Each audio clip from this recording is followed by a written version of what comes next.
성경은 우리 성도들에게 우리가 나아갈 방향을 제시하고 또 그런 가는 동안 이제 우리가 어떤 과정과 또 열매를 맺어야 되는가 이런 이야기들을 해주고 있고 그 중에서 히브리서 이제 앞으로 6장인가 가면은 너희가 신앙생활을 오래 하면 할수록 마땅히 선생이 되어야 된다라고 말합니다. 이 선생은 모범을 보이고 또 가르치는 자지 않습니까?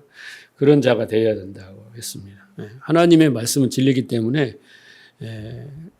배우고 깨닫고 체험할수록 반드시 그 진리의 열매를 맺게 되어 있기 때문에 하시는 말씀입니다. 그런데 우리가 자금의 우리의 한국교회 현실을 보고 교회 안의 현실을 보면서 신앙생활을 하면 할수록 이상하게 우리는 그 처음에 가졌던 주님에 대한 그 신앙의 첫사랑 그 열정이 식어버리고 사명에 대한 열정도 식어버리고 성경 공부하는 것도 또 기도하는 것도 소홀해지고 또 교회에서 이렇게 생활하다 보면 목회자에 대한 또 교회에 대한 다른 어떤 직분자들 이런 불만들이 많아지고 또 점점 시대가 변하고 바쁘다 보니까 이런저런 핑계로 이제 우리는 어쩌면 이 시대의 신자들은 예배 드리는 것이 곧 자기의 신앙의 수준이 되고 신앙생활을 한다. 이렇게 전부가 되어버렸어요. 그래서 예배 드리는 것이 자기 신앙생활의 전부예요. 안타깝죠. 자, 그러면 이렇게 된 것은 무엇이 잘못됐을까라고 한다면 우리가 곰곰이 생각해 보면요. 신앙생활을 우리가 처음 시작할 때 이렇게 우리가 배울 때 자, 처음에 우리가 들어보면 착하게 살고 열심히 예배하고 또 헌신하고 봉사하고 헌금하고 이러면 하나님이 복을 주신다. 이렇게 그렇게 배웠단 말이에요. 우리는 처음에 들어와서. 자, 그런데 나는 열심히 해요. 기도도 많이 하고 뭐 헌신도 하고 헌금도 하고. 그런데 이게 갈수록 잘 되기는커녕 또 이제 고난과 시련이 계속된단 말이에요. 자기가 원하는 대로 되는 일은 별로 없고 자기가 원하는 복을 받지도 못하고 그래서 자기도 모르는 사이에 점점 하나님의 관계가 멀어져요. 소홀해진단 말이죠. 그러다가 이제 어려운 일을 당하거나 시험을 들거나 그러면 이제 거기서 헤어나지 못하고 결국 이제 가난한 신자가 되어버려 믿음에서 떠나게 되는 이런 일들을 우리는 볼 수 있습니다. 그래서 우리는 곰곰이 무엇이 이렇게 우리의 신앙을 이렇게 올라가는 곡선으로 점점 서당계 3년이면 풍요로운다는데 점점 많이 알고 깨닫고 체험하고 복을 많이 받고 이렇게 가야 되는데 반대로 쫙 올라갔다가 쭉 떨어지는 이게 뭐가 잘못됐나라는 것입니다. 자, 모든 종교에서는 열심히 신을 섬기고 치성을 드리면 보상을 받는다. 이렇게 가르쳐요. 여러분, 근데 만약에 교회 안에서도 우리가 알고 있는 대로 열심히 신앙생활하고 예배 참석하고 기도하고 헌금하고 성경 열심히 보고 예배 드리고 헌신하면 자, 그 보상을 우리가 그대로 1시간 한 사람과 2시간 한 사람과 하루 종일 한 사람과 그잖아요. 주일날 예배만 드리고 한 사람 있고 그잖아요. 오후 예배만 드리고 한 사람 있고 사역자들은 하루 종일 사역을 하고 이렇게 열심히 하면 그 보상을 받는다면요. 예배당 안에는 진짜 부귀영화 무병장수 만사 형통한 사람들로 바글바글 해야 돼요. 그렇게 생각 안 씁니까? 그렇게 해서 우리가 보상을 받는다면 교회 안에는 차고 넘칠 겁니다. 그래서 누구든지 더 새벽 기도부터 해서 모든 예배에 참석하고 모든 기도에 참석하고 성경 공부 다 참석하고 헌금도 제일 많이 냈고 막 하면 그대로 보상을 받는다면 정말 얼마나 행복하겠어요. 근데 그렇게 되지는 않아요. 왜 그렇게 되지 않을까요, 여러분? 아직도 소망을 가지고 그렇게 하려고 노력하고 있어요? 궁극적인 것은요, 그게 우리가 알고 있는 것이 하나님의 뜻이 아니기 때문에 그렇습니다. 하나님의 뜻이었다면 그렇게 되고도 남음이 있죠. 하나님이 능력이 어마어마하신 분인데 그렇게 안 하겠어요? 그러니까 우리는 지금 교회에 와서 자기의 이상과 꿈과 자기의 뜻을 이루려고 한단 말이에요. 그 모든 것을 가만히 들여다보면 하나님을 통해서 기도라는 걸 통해서, 헌신이라는 걸 통해서. 그런데 성경을 보면요, 그런 내용이 없어요. 모든 종교는 그렇게 가르치는데 성경은 그렇게 않고, 성경은 하늘의 뜻이, 하나님의 뜻이 성도들에게 이루어진다 이렇게 가르치지, 예, 우리의 뜻이 이루어진다 이런 것이 없단 말이에요. 그런데 고집을 한다니까? 그래서 하나님의 뜻이 너에게 이루어지길 원하는 게 아니라 우리의 뜻을 관철시키려고 하나님께 막 악다구를 쓰고 막 고래고래 기도를 하고 막 그런단 말이에요. 하나님의 뜻이 이루어진다는 거예요, 우리에게. 그런데 그 과정이 고난과 시련이라는 거예요. 그리고 반드시 연단의 과정을 통과해야 된다 라고 성경을 가르치는데 또 그것도 우리는 안 받아들인단 말이에요. 그런 거 보면 왜 고난이냐고, 왜 시련이냐고 막 또 어거지를 쓴단 말이죠. 그러니까 여러분, 우리가 우리의 이상과 꿈과 그 뜻을 이루기 위해서 교회 안에서 그렇게 열심히 노력하고 하면 할수록 그것은 여러분, 하나님의 뜻에 반하는 그 대척점에 서게 되는 거예요. 그 대척점에 서는 게 뭐예요? 마귀예요, 여러분. 마귀라고. 그것을 우리는 자각을 해야 돼요. 교회는 순수하니 주기도문에 나와 있듯이 하나님의 뜻이 우리에게 이루어지는 과정이고 이루어져야 돼요. 네. 그래야 되는데 우리는 그것에는 별로 원하지 않는 것 같아요. 그래서 문제가 생겨요. 하나님은 먼저 이렇게 한단 말이에요. 예수님 그러잖아요. 너희는 먼저 그 나라와 그를 구하라. 그런데 우리는 먼저 무엇을 먹을까? 무엇을 마실까? 무엇을 입을까? 이 고민을 하는 거예요. 그래서 중언부언하는 거예요. 그렇게 하면 주실 줄 알고. 그래서 우리는 먼저 부경화 무변장수를 구하자. 만성이 형통되기를 원하자. 자식들이 잘 되기를 원하자. 교회가 잘 되기를 원하자. 막 먼저 이것을 하고 열심히 하면 해주겠지. 이런 거예요. 그래서 우리가 신앙생활을 하는 이유를 잘 알고 그 목표를 세우고 하나님의 뜻과 하나님의 일하심을 잘 분별하는 능력을 키워야 돼요. 그리고 그 능력은 어떻게 키우냐? 성경 속에서 답을 찾아야 되는 거예요. 하박국처럼 막 그렇게 하다가 하나님의 은혜를 주셔서 깨닫게 하셔서 의인은 믿음으로 살리라. 이렇게 하면 그 깨달음 속에서 그 능력이 배양돼서 하나님 뜻이요. 나라를 망하게 해도 이루어졌어. 이렇게 기도할 수 있는 능력이 생기는 거예요. 예, 그렇게 믿음으로 살아가는 겁니다. 그래서 우리는 근본적으로 뭔가 방향이 틀려 있고 안 되었기 때문에 기독교가 힘이 없는 거예요. 예, 성도들도 점점 갈수록 힘을 잃어가는 거예요. 자, 오늘도 여러분 눈이 열리고 귀가 열려서 하나님의 뜻을 잘 깨닫고 분별하는 그런 은혜가 있기를 주님으로 축복합니다. 그거밖에 다른 길이 없어요. 자, 히브리서는 고난을 겪는 성도들을 위로하기 위해 쓴 편지예요. 이해하시겠어요? 막 로마 식민지에 막 황제 숭배 핍박에 그다음에 출교를 당하고 막 경제적 불리기를 당하고 막 이런 일이 있었다잖아요. 그런 성도들을 위로하기 위해서 쓴 편지예요. 그런데 그 내용을 보면 너희는 참으로 힘들겠다. 잘 견뎌내라. 이런 내용은 없어요. 내용에 위로를 하는데 그렇게 위로를 하지 않고 이렇게 말해요. 너희가 겪는 고난은 예수님과 연합하기 위한 과정이다. 그리고 이 고난을 예수님으로 말미암은 구원의 관점에서 이해해라. 그리고 이 구원은 너무나 큰 구원이다. 큰 것이다. 이것을 완성하기 위해서는 반드시 고난의 과정을 겪어야 한다. 그리고 그 믿음을 지켜라. 이렇게 말씀을 하세요. 히브리서가. 이렇게 권면합니다. 그러니까 쉽게 말해서 고난을 면제해 주거나 문제를 해결해 주거나 이런 것이 아니라 너희가 당하는 고난은 당연한 과정이다. 이게 하나님의 방법이다라고 소개를 해요. 어쩔 것이에요, 여러분 이제. 받아들일 겁니까?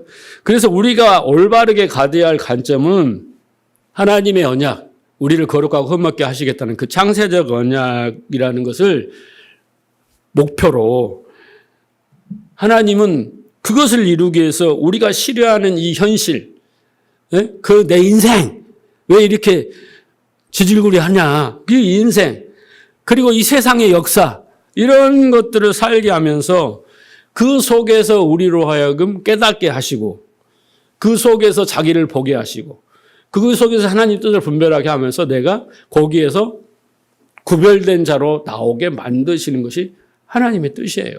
성경을 보면은. 그래서 우리가 지금 히브리서 1장을 공부를 했죠. 그거 보면 우리가 구원자 되시는 천사를 막 숭배한다 그랬잖아요. 그들에게 구원자 되시는 예수 그리스도는 누구신가? 그리고 무슨 일을 하셨는가? 왜 하셨는가? 요것부터 알아라. 그게 믿음의 시작이에요. 그 신앙생활의 시작. 그걸 알고 하는 게 중요하잖아요. 그것을 알게 하시고, 지난 시간에는 뭐라고 했냐면, 우리가 들은 것, 너희가 들은 것을 잘 어떻게 해라? 유념해라. 마음에 새겨라. 그래야지 흘러 떠내려가지 않는다. 이거였잖아요. 그러니까 우리가 다음에 듣는 것도 아는 사람이 있어. 성경을 한 번도 안 본 사람도 있단 말이에요. 그러니까 듣는 것이 중요하단 말이에요. 듣고 그것을 유념해서 마음에 새겨라. 그래야지 우리가 어린아이와 같이 되지 않고 떠나가지 않고 선생의 자리에 간다는 거예요. 자, 그렇지 않으면 이같이 큰 구원을 등한히 여기면 어찌 그 보응을 피하리요. 이렇게까지 심각하게 말합니다. 그러니까 우리가 만약에 하나님 말씀을 잘못 알고 또 그 잘못 알고 행하잖아요. 바리새인들처럼 열심히. 그 결과는 자기가 감당해야 되는 거예요. 자기가. 그러니까 여러분 교회 안에 성도들이 신자들이 지금까지 문제가 많았거나 고난과 시련이 많았거나 그리고 또 수고하고 무거운 짐처럼 느껴지는 신앙생활을 했다라면 그 신자는 지금 그 자기가 유념하지 않고 마음에 새기지 않고 잘못 들은 결과를 겪고 있는 거예요. 그런데 제대로 듣고 제대로 유념한 사람은 똑같이 고난과 시련을 당하지만 그 반응이 다르단 말이에요. 그걸 받아들이고 그리고 또 나아가는 발걸음이 또 달라요. 네. 그래서 잘 듣고 마음에 새기는 것이 이렇게 중요해. 잘못 듣고 잘못 행하면 그 보응을 자기가 받아야 돼. 그래서 예수님이 그러잖아요. 너희는 산 넘고 물 건너서 한 사람을 전도해가지고 어떻게 해요? 지옥 자식을 만들고 천국문을 가로막는 그 짓을 하고 있구나. 그 거짓 선지자한테 바리새인한테 그 이야기를 하잖아요. 무서운 거예요 지금. 제가 여러분 이 조그만 교회에서 이 이야기를 하니까 아무것도 아니고 별거 같은 소리지만은요. 진짜 심각한 이야기예요. 성경을 이야기하고 있는 거예요. 저는 성경만 이야기하니까 제 생각은 안 해요. 성경의 이야기를 요약하고 해석해서 해드리는 것 뿐이에요. 그래서 우리가 무엇보다도 열심히 해야 되는 것은요. 올바른 지식을 잘 듣고 마음에 새기는 것이 진짜 행복의 길로 가는 신앙생활 잘하는 길로 가는 거예요. 그러니까 내가 아무리 열심히 했는데도 안 되는 것은 그 시작점으로 올라가면 내가 뭔가 잘못 듣고 마음에 들은 것도 새기지 않았기 때문에 자기의 뜻을 꿈을 이루려고 했기 때문에 일어난 결과다라는 겁니다. 자, 이제 오늘 본문으로 들어가 보겠습니다. 오늘 무슨 말씀 하시는지 잘 귀를 기울여 보세요. 자, 히브리서 기자는 우리가 흘러 떠나려 가지 않기 위해서 유념해야 된다고 그랬잖아요. 그런데 그 유념해야 할 내용이 뭐냐면 그 뒤에 큰 구원이라고 이야기합니다. 큰 구원에 대해서 너희가 잘 유념해라. 잘 이해해라. 마음에 새겨라. 진리가 되게 해라. 이렇게 한단 말이에요. 여러분 큰 구원이라는 거 뭐냐면 이런 거예요. 천사를 보내는 것과 다르다. 그 다음에 또 누구를 보냈어요? 모세를 세운 것과 다르다. 그 구원은 성자 하나님이 직접 오셔서 행하신 것이다. 그래서 큰 구원인 거예요. 하나님이 선지자들이나 모세나 천사나들 통해서 하나님이 하신 일들이 있잖아요. 그렇죠? 이스라엘 백성을 위해서. 그런데 그런 차원이 아니라 하나님이 직접 오셨기 때문에 이것을 큰 구원이라고 이름을 한 것입니다. 그래서 하나님이 친히 오신 사실만으로 놀라운데 그분이 십자가를 지고 죽으셨으니 이 얼마나 놀라운 일인가, 큰 구원인가. 이 구원을 이루신 분이 하나님이다. 너희가 상상이 되냐? 하나님이 육신을 먹고 있다. 죽었다는데 그거 이해할 수 있어? 네? 얼마나 굉장한 일이야. 여러분 이걸 생각해 보라는 거예요. 여러분 여기에서 우리는 하나님에 대한 은혜, 감사, 찬양 이것이 달라져요. 우리가 지식적으로 뭐 예수 믿으면 돼. 우리 십자가에 죽었어. 그러면 그래서 뭐 그런 영화 있었잖아요. 예? 멜 깁슨이 나와갖고 하는 영화. 막 예수님이 십자가에서 고통받고 막 죽고 식지다가 살점이 떨어지라는 게 얼마나 아프셨을까. 이것도 이점이야. 그런데 하나님이 오셔서 이 땅에 죽으시고 이 큰 구원의 의미를 깨달으면 깨달을수록 나는 감격과 감동은 더 커지게 돼 있어요. 우리가 지식으로 깨달은 거하고 진리로 깨달은 건 달라요. 예. 그걸 깨달으라는 거예요. 그걸 생각해 보라는 거예요. 그걸 유념해라는 겁니다. 자, 그러면서 이제 5절로 갑시다. 오늘 본문. 자, 5절. 하나님이 우리가 말하는 바 장차 올 세상을 천사에게 복종하게 하심이 아니니. 그랬습니다. 자, 하나님이 앞으로 올 세상을 천사들이 지배하도록, 다스리도록, 통치하도록 한 게 아니라, 그러면 누구에게 하신 것이라? 우리에게. 어떻게 우리에게? 우리에게 하시는 거예요. 천사들이 후계자가 아니다. 에? 우리 택하심을 받은 우리가 하나님의 후계자가 된다라고 말하는 거예요. 여러분, 계시록에 하면 혼인잔치가 나오면서 우리가 1000년 동안 왕노를 하는 거예요. 주님과 함께 이 세상을 심판하고 다스리고. 그런 의미를 우리가 잘 모르니까 그렇지만 우리에게 맡긴 거야. 너희들은 어마어마한 신분과 그런 능력이 있는 거야. 해야 할 일이 있는 거야. 라는 거예요, 여러분. 그러니까 여러분들이 세상 속에 가서 구별된 어떤 말과 행위를 하는 것은 세상을 심판하는 행위예요. 나는 하나님의 뜻을 행하는 거고 그 뜻이 세상 사람들이 행하는 것은 너희들은 마귀가 행하는 거야. 사람이 행하는 거지만 나는 하나님의 뜻을 행했어. 너희들이 나를 지탄하고 손가락질하고 욕할지 모르지만은 나는 하나님의 뜻을 행했다. 그게 뭐예요? 심판하는 거. 예수님이 그랬잖아요. 예수님이 죽으심이 그게 아닙니까? 자, 이 말씀을 구체적인 의미를 알아보면 로마서 8장 17절이에요. 자, 우리가 하나님의 자녀이며 또한 상속자, 곧 하나님의 상속자요. 그죠? 그리스도와 함께 상속자니 우리는 그와 함께 영광을 받기 위하여 고난도 함께 받아야 할 것이니라. 그렇잖아요. 그렇죠? 그러면 여기서 여러분 하나님의 상속자라는 게 뭐예요? 뭘 상속받아요, 우리가? 유산을 상속받는 거잖아요. 하나님의 기업이 뭐예요, 여러분? 하나님의 기업을 우리를 부르시는 소망이 뭐예요? 알게 하신다고 그랬잖아요. 부르심 소망.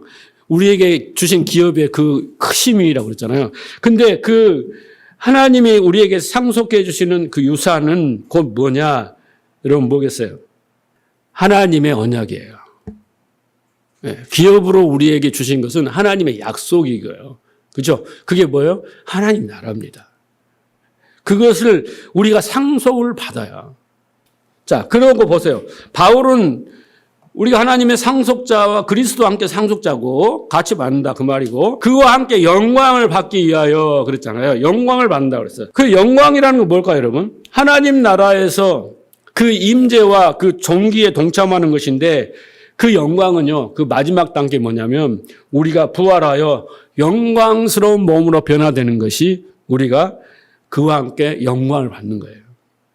그래서 그리스도의 부활의 영광의 몸으로 우리가 똑같이 부활하게 되는 것이 그리스도와 함께 받는 영광이에요. 그 이상이 없어요. 그 이하도 없어요. 그게 가장 하늘나라를 상속을 받고 그 다음에 하늘나라 가기 위해서 어떻게 부활의 몸으로 나타나는 것이 우리가 받을 영광이다라는 거죠. 빌립보서 3장 21절 보세요. 그는 만물을 자기에게 복종하게 하실 수 있는 자의 역사로 우리의 낮은 몸을 자기 영광의 몸의 형체와 같이 변하게 하시리라. 이게 뭐예요? 예수님이 받잖아요. 예수님이 부활하는 것이 영광이에요. 하나님의 영광이고 능력이고. 그죠? 그것을 우리가 그 예수 그리스도로 말미암아 우리도 똑같이 예수님과 같이 부활의 몸을 받는 것이 우리가 그와 받는 영광이란 말이에요. 어떤 사람은 생명의 부활로 어떻게 보면 사망의 부활로 그러잖아요. 지옥 간다는 거예요. 둘째 사망에 간다는 거예요. 근데 우리는 그렇게 되지 않는 것이 그렇죠. 내가 무슨 회장이 되고 로또에 맞고 그런 게 영광이 아니에요, 여러분. 이게 그런 거예요. 아무리 회장이 되고 로또가 맞으면 뭐예요? 회장이 돼도 자살을 하고 로또를 막아도 망하는 거예요. 네? 근데 이것이 진짜 하나님이 우리에게 약속하신 것이라는 거예요. 자. 그래서 이런 것을 우리가 깨닫고 누리기 위해서는 현재의 고난 문제가 되지 않아요. 너희들이 히브리서 기자가 너희들이 받고 있는 그 핍박 이런 것은 너희들이 받는 장차에 받는 하나님 나라의 상속과 그 영광은 이것에 비하면 게임도 안 되는 거야. 이것은 아무것도 아니야. 라고 말하면서 어떻게 해요? 어마어마한 그 영광을 위해서 지금의 고난을 잘 견뎌.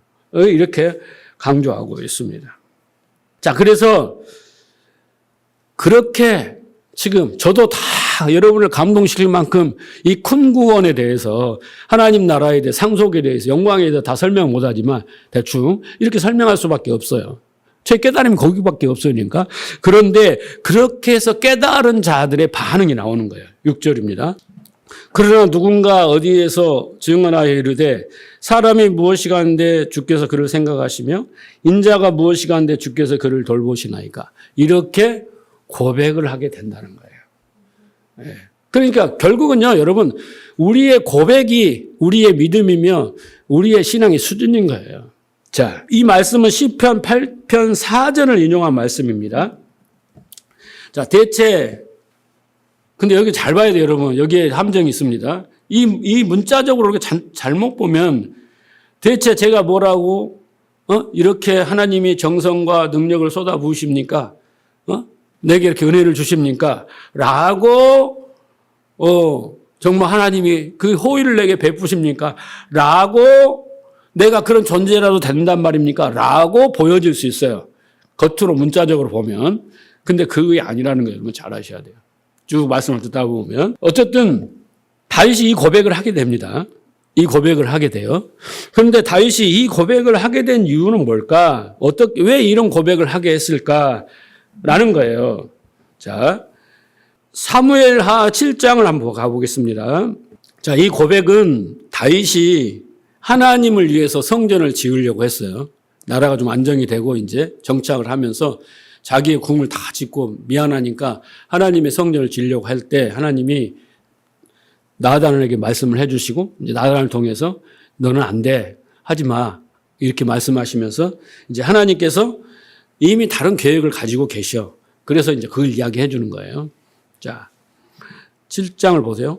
8절입니다. 그러므로 이제 내 종 다윗에게 이같이 말하라. 나단 선지자에게 말하는 게 하나님이 만군의 여호와께서 이같이 말씀하시기를 내가 너를 목장 곧 양을 따르는 데서 데려다가 무슨 말인지 아시겠죠? 목동이었잖아. 다윗이 내 백성 이스라엘의 주권자로 삼고 왕으로 삼았다는 거죠. 네가 가는 모든 곳에 내가 너와 함께 있어. 내 모든 원수를 내 앞에서 멸하였은즉 땅에서 위대한 자들이 이름같이 내 이름을 위대하게 만들어 주리라. 10절 내가 또한 내 백성 이스라엘을 위하여 한 곳을 정하여 그를 심고 그를 거주하게 하고 다시 옮기지 못하게 하며 악한 종류의 전과 같이 그들을 해하지 못하게 하고 11절 전에 내가 사사에게 명령하여 내 백성 이스라엘을 다스리는 때와 같지 아니하고 너를 모든 원수에게서 벗어나 편히 쉬게 하리라. 여호와가 또 내게 이르노니 여호와가 너를 위하여 집을 짓고 내 수완이 차서 내 조상들과 함께 누울 때 내가 내 몸에서 내 씨를 뒤에 세워 그의 나라를 견고하게 하리라. 솔로몬 이야기입니다. 네. 그의 나라를 영원히 세워주겠다. 네. 그는 내 이름을 위하여 집을 건축할 것이고 솔로몬이 성전을 건축하죠. 나는 그의 나라 왕위를 영원히 건국케 하리라. 나는 그의 아버지가 되고 그는 내 아들이 되리니. 쭉 이야기하면서 16절 내 집과 내 나라가 내 앞에서 영원히 보존되고 내 왕위가 영원히 견고하리라 하셨다 하리라. 나단이 이 모든 말씀들과 이 모든 계시대로 다윗에게 말하니라.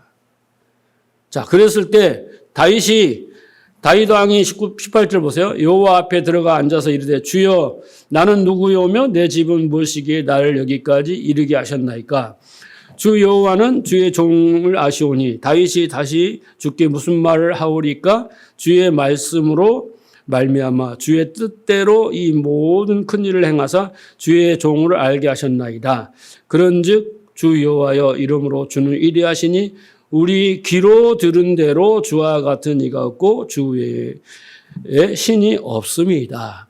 지금 이 고백과 여기 보면 주여 나는 누구이오며 내 집은 무엇이기에 나를 이르게 하셨나이까, 이 고백과 앞에 우리가 시편 8편에 읽었던 고백은 달라요.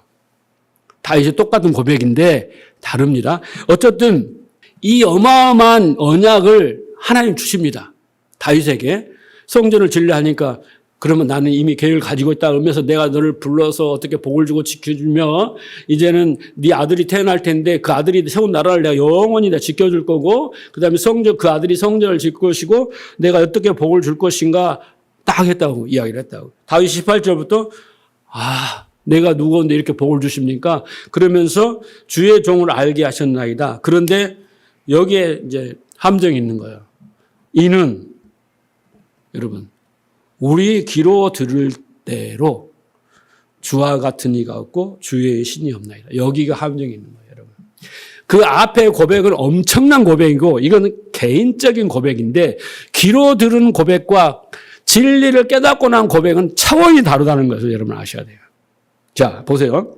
다윗이 하나님을 성전을 짓겠다고 했을 때 하나님은 좋아, 네 뜻은 가륵하다 이렇게 받기는 아시지만 이제 하나님은 내 계획이 있으니까 내 뜻과 언약에 대해서 말씀을 해 주십니다. 그 언약에 대해서 그 복에 대해서 다윗은 충격을 받아요.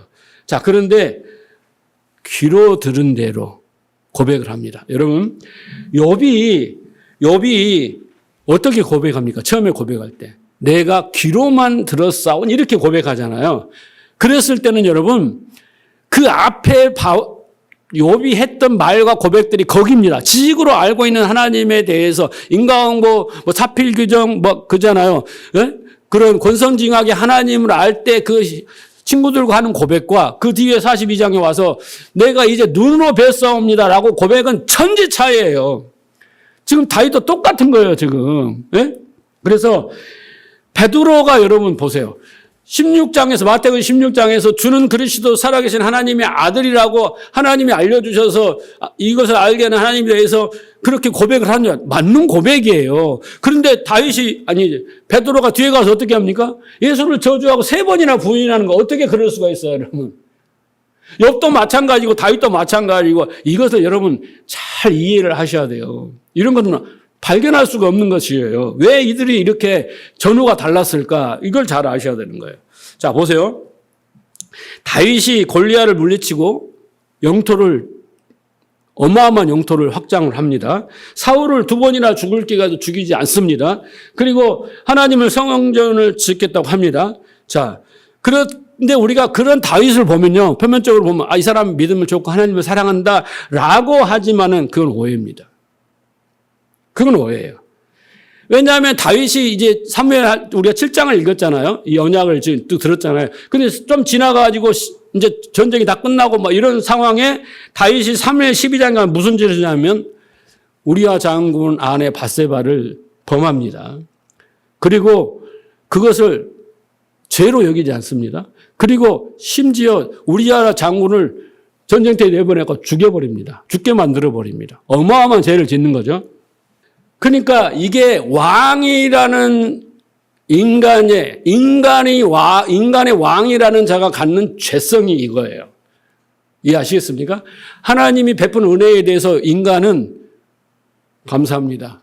내가 무엇이었는데 나를 왕으로 세우시고 이렇게 복을 주십니까?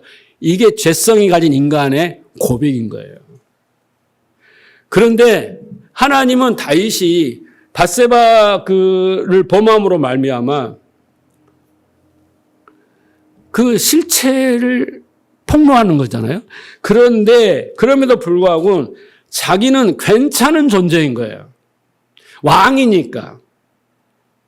나는 괜찮은 거야. 이런 일을 해도 괜찮은 거예요.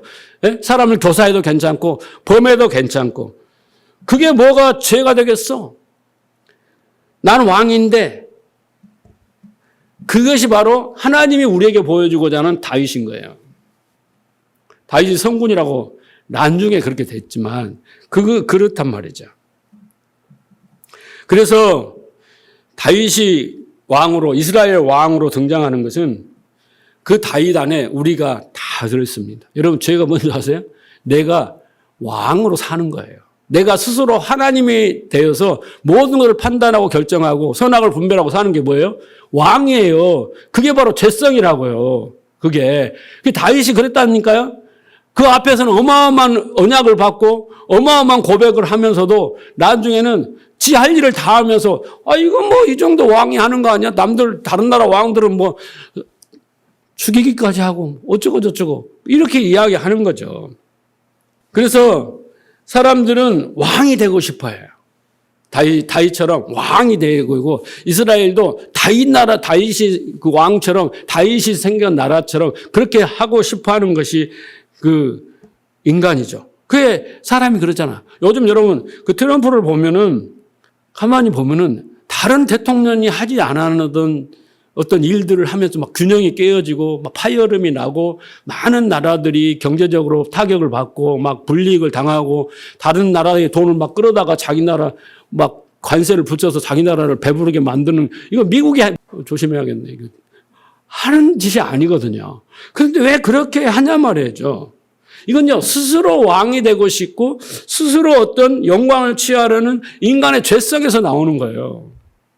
그러니까 나라를 위한다고 백성을 위한다고 정치인들이 하지만 그 속에 들어가면 자기의 탐욕과 욕심과 죄성이 있는 거예요. 그 포장을 한 거죠. 그러니까 다윗은 우리가 본받아야 할 존재가 아니에요. 다만 하나님의 그 엄청난 언약 속에서 구속사 속에서 그 속에서 인간이 얼마나 추하고 왜 그 후손이 예수님이 오시지 않으면 그 후손으로 그를 구원할 자가 오지 않으면 그는 죽을 수밖에 없는 왕이라는 걸 보여준 게 다윗입니다. 그런 인물일 뿐이에요. 절대 우리가 본받아야 할 인물은 성경에 없어요. 천주교는 막 그 사람들 이름을 따다가 막 섬기고 막 그렇게 하는데 그게 아니에요. 인간은 모두에게 왕의 본성을 가지고 왕의 욕망을 가진 그 죄성의 본성을 가졌단 말이죠. 그러니까 다윗은 여러분 하나님의 언약 때문에 하나님의 은혜 때문에 하나님의 사랑 때문에 그것을 종합한 게 하나님의 언약이야. 그 언약 때문에 다윗인 거지 그 큰 구원의 복을 받을 만한 다른 이유가 하나도 1도 없어요. 0.001도 없단 말이에요. 그걸 아셔야 돼요. 근데 우리는 다윗을 닮자 이렇게 돼버리잖아요. 하나님은 다윗을 통해서 너희가 왕 되면 안 돼. 내가 스스로 왕 되면 다 죽는 거야. 그걸 알려주려고 하는데 그래서 성경이 얼마나 재밌냐면요. 다윗이 얼마나 훌륭한 것을 쫙쫙쫙 나열을 해요. 물못대 달롯개를 막 골리앗을 물리쳤다. 거기다가 사울을 안 죽였다. 막 쭉쭉 나열하고 이스라엘 왕으로서 막 나라를 어떻게 했다. 막 하죠. 그런데 결정적인 게 뭐냐면 나단을 통해서 네가 누군 줄 아니? 나단을 시켜서 폭로를 하는 거예요. 그런 네가 어찌 그런 일을 저질 수 있어? 넌 누구야? 네가 누군지 알겠어? 라고 묻는 거예요. 여러분 교회도 대형교회도 목사님들 막 요즘 시끄럽잖아요. 하나님 다 알려주잖아요. 알려주는 거예요. 하나님이 그러는 거예요. 네가 네 힘으로 이렇게 대단한 인물이 된 그런 존재가 아니야. 다 네가 왕이라고 네가 무슨 왕이냐? 그러는 거예요. 너는 형 도시락을 나누는 그냥 아무짝에도 쓸모없는 그냥 시골 촌뜨기 소년이었잖아. 근데 내가 너를 사무엘시켜서 기름 부어서 왕으로 그런 도구로 내가 쓴 거야. 에? 근데 네가 무슨 자격이 있다고 네가 모든 것을 괜찮다 하고 막 그렇게 했어야 쓰겠니? 이런 말이에요. 네가 네 왕으로서 네가 마음대로 누리는 것이 마저 틀려. 이렇게 나단을 통해서 책망을 하시는 겁니다. 그게 바로 나단의 신탁이에요. 자, 보세요. 하나님의 은혜가 임하지 않으니까 아까 욥 이야기를 잠깐 했잖아요. 하나님의 은혜가 임하지 않으니까 다윗도 이랬잖아요. 욥도 이랬어요. 자, 보세요. 욥기 7장 77절 보세요. 사람이 무엇이기에 주께서 그를 크게 만드사 똑같은 고백들이에요. 자, 그에게 마음을 두시고 아침마다 권징하시며 순간마다 단련하시나이다. 주께서 내게서 눈을 돌이키지 아니하시면 내가 침을 삼킬 동안 나를 놓지 아니하시기를 어느 때까지 하시. 이게 무슨 말입니까? 여기까지는 욥이 귀로 듣던 하나님을 아는 거예요. 그래서 어떻게 해요? 하나님 훌륭하시고 참으로 좋은 하나님이시죠. 그 이야기를 하고 있는 거예요. 근데 그 뒤에 보면 반전이 있어요. 그 하나님이 자기한테 무슨 짓을 하신가 보세요. 20절 보세요. 사람을 감찰하시는 이여 내가 범죄하였던들 주께서 무슨 해가 되오리까? 이런다고요. 에? 어찌 나를 당신의 관역으로 삼으셔서 내게 무거운 짐이 되게 하셨는가? 지금 욥이 어느 단계까지 왔을까? 이때 때면 재물을 손괴하고 자식들 죽고 그잖아요. 뭐 부인한테 버림받고 자기 몸이 만신창이가 되고 요 정도 됐을 거 아니에요. 그런데 그런 하나님이 지식으로 왔던 하나님인데 왜 나에게 내가 그 얼마나 잘못을 했다고 조그만 거 여자나 범했다고 그 조그만 거 다윗처럼 욥처럼 내가 뭐 나쁜 마음을 한번 먹었습니까? 제사도 잘 지내려고 했는데 내가 혹여 실수를 하다는 그 티끌 같은 거 그것 갖고 나를 지금 해코지 하십니까? 뭐 벌을 주십니까? 요 소리를 하고 있는 거예요.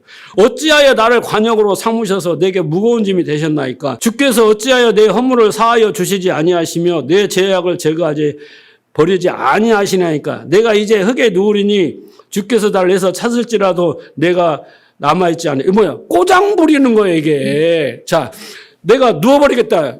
죽어버리겠다는 거예요. 찾으라고 찾아보라는 거예요. 아니, 못 찾을 거라는 거예요. 이런 꼬장을 부린단 말이에요, 욥이. 그러니까 자기가 지금 고난받는 것이 그 나의 죄의 대가라는데 내가 아무리 씻고 봐도 크게 잘못한 건 없는데 그거 사소한 것일 텐데 그것 가지고 나를 이렇게 내가 작은 죄를 범했다고 그렇게 큰 고난을 겪어야 하냐는 거예요. 차라리 죽여요. 막 죽여. 막 땡깡 쓰는 자식처럼. 그렇단 말이야. 그런 거 있잖아요, 자식들이. 명절 때 이럴 때 많아. 돈 이야기하고 하다 보면, 누가 나를 낳아달라고 했어요! 막 이런 거 있잖아요. 하나님 앞에 그러는 거예요. 그러면서 막, 하나님, 제발 생각 좀 않고 그냥 막 살게 해주세요. 예? 고민과 고통 없는 삶을 살게 해주세요. 이렇게 막 오히려 적반하장으로 막 돼야 되는 거라니까. 그래서 어떻게 잘 되면 자기 탓이고 잘못되면 하나님 탓이고 이런 거 아닙니까? 이게 뭐예요? 죄의 본성이라는 거예요. 무지한. 여러분도 가끔 하나님을 원망하시죠? 안 한 사람 발가락 들어보세요. 네? 왜 저를 이런 인간으로 만드셨고 왜 이런 부모 밑에 태어나고 왜 이런 가정을 주셨고 왜 이런 교회를 제 꼴이 뭡니까? 왜 저는 잘되게 안 해주시고 남들은 잘 되더만 막 이런 절규가 우리의 현실 속에서 매일 경험하는 거 아닙니까? 그죠? 근데 성경은 하나님은 너무 고상하게 말씀을 하세요. 뭐라고 말하냐면 너희는 신보다 천사보다 조금 못하게 하나님보다 조금 못하게 이런 거잖아요. 신과 방불한 존재다. 너희는 하나님보다 조금 못하게 만들었다. 이렇게 말씀하세요. 여기서 조금이라는 것은 뜻은 뭐냐면요. 차이가 없는 신분과 지위가 차이가 없다라는 거예요. 우리가 그런 존재라는 게 어마어마한 존재잖아요. 하나님보다 조금 거의 차이가 없는 그런 존재라는 거예요. 여러분 상상이나 갑니까? 하나님과의 피조물이 창조주와 피조물이 동등할 수는 없잖아요. 우리가 하나님일 수는 없잖아요. 그죠? 그런데 하나님은 기대와 상상을 초월하는 그 우리에게 관심과 호의와 어떤 목적을 가지고 계시다라는 뜻이에요. 내가 너를 위해서 그 모든 사람들 앞에 수치를 당하며 죽을 수 있다라는 거예요. 죽음도 감수할 수 있다라는 거예요. 이게 보통 일입니까? 이게 보통 일이 아니고 큰 일이라고 생각해야 돼요, 여러분. 그래야 되는 거예요, 우리가. 근데 우리는 그냥 작은 일처럼 생각하고, 그건 그거고, 내 문제를 좀 해결해 주세요. 이렇게 된다는 거예요. 로마서 5장 8절 보면, 우리가 아직 죄인 되었을 때, 그리스도께서 우리를 위하여 죽으심으로 하나님께서 우리에 대한 자기의 사랑을 확증했다. 네? 우리에게 가장 필요한 것은 지옥 가지 않는 것, 쉽게 말하자면. 하나님이 죽으심으로 거기에서 우리를 천국 가게 했는데 그게 하나님의 사랑이래요. 그걸 자기에 확증했다는 거예요. 그래서 우리를 얼마나 사랑하시는가 좀 믿어달라. 진짜 내가 얼마나 신실한가 믿어달라. 그것이 바로 십자가예요. 그것이 하나님 우리에 대한 고백이에요. 증언이란 말이에요. 증거란 말이죠. 근데 우리가 거기에 반응을 하지 않는다? 시큰둥한다? 그래, 인정을 해요. 그런데 제가 원하는 것을 먼저 좀 해결해 주세요. 이게 더 급해요. 이런다고요, 우리가. 여러분, 우리의 본성은, 잘 들으세요. 우리의 본성은 예수 믿는다고 쉽게 변하지 않습니다.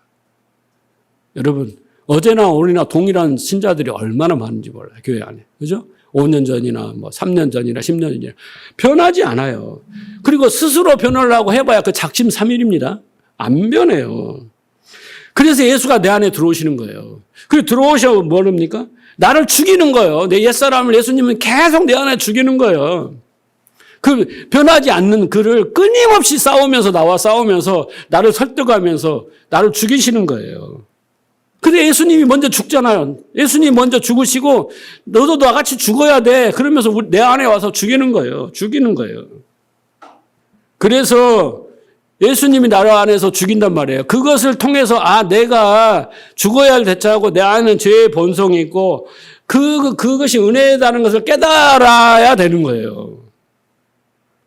보세요. 로마서 8장 15절.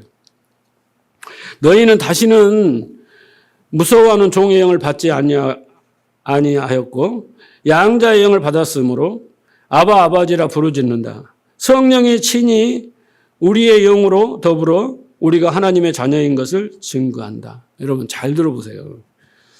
우리는 너희처럼 아첨하거나 겁낼 필요가 없다. 그런 거죠. 이제 하나님의 가족으로, 하나님의 자녀로 영접을 받았어요.